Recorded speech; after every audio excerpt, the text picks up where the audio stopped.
भारत की communist party माओवादी यानी सीपीआई माओइस्ट की दरभा डिवीजन ने छत्तीसगढ़ के अरनपुर में हुए नक्सली हमले की जिम्मेदारी ली है। गुरुवार 27 अप्रैल को डिवीजन कमेटी की तरफ से एक बयान जारी किया गया। इसमें उसने कहा है कि बुधवार 26 अप्रैल को हुए नक्सली हमले में उसका हाथ है।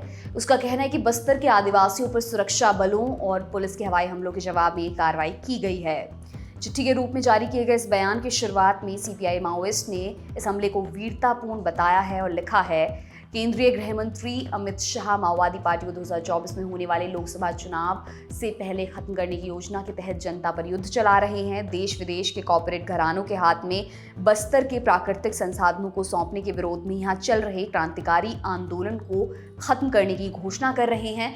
इसी के तहत सैनिक, अर्धसैनिक बल, एनएसडी, डीआरजी, कोबरा जैसे कमांडो फोर्सेस को तैनात कर बस्तर को एक छावनी में तब्दील किया गया है। इन किराए की फोर्सेस से आए दिन जनता पर अत्याचार, गिरफ्तारियां, संपत्ति लूटने जैसी हरकतें की जा रही हैं। जनता पर हवाई हमले हो रहे हैं। ऐसे में इनका प्रतिरोध करने के अलावा जनता के पास कोई और चारा नहीं है। ये कार्रवाई भी सर्चिंग के नाम पर गांव पर हमले करके वापस जाते वक्त की गई।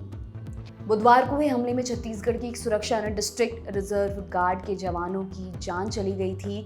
सीपीआई माओइस्ट की दरभा डिवीजन ने डीआरजी को लेकर काफ़ी कुछ कहा है। उसने कहा, हमारे पीएलजीए ने डीआरजी के गुंडों पर हमले को अंजाम दिया। केवल शिकार करने में माहिर लोगों और गद्दारी करने वालों को डीआरजी में शामिल किया जा रहा है।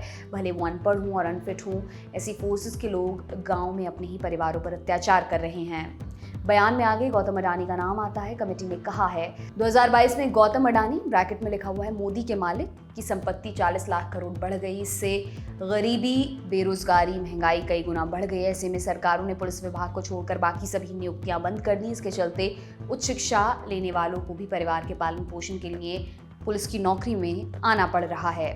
दरभा डिवीजन कमेटी ने पुलिस वालों से अपील की है कि वे लुटेरे वर्गों की सेवा के लिए उत्पीड़ित जनता पर हो रहे हमलों में शामिल ना हो, बजाय इसके दूसरे विभागों की नौकरी करके सरकार के विरोध में संघर्ष करें। लेटर के आखिर में किसी साईनाथ का नाम लिखा है जो कमेटी का सचिव है।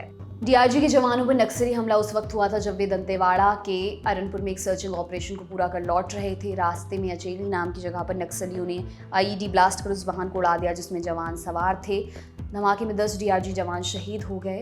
उनके साथ वाहन चला रहे ड्राइवर की भी मौत हो गई। आपके लिए खबर लिखी है हमारे साथी दुष्यंत ने। मेरा नाम दिव्यांशी सुमराव है। देखते रहिए दी लल्लन टॉप। बहुत बहुत शुक्रिया।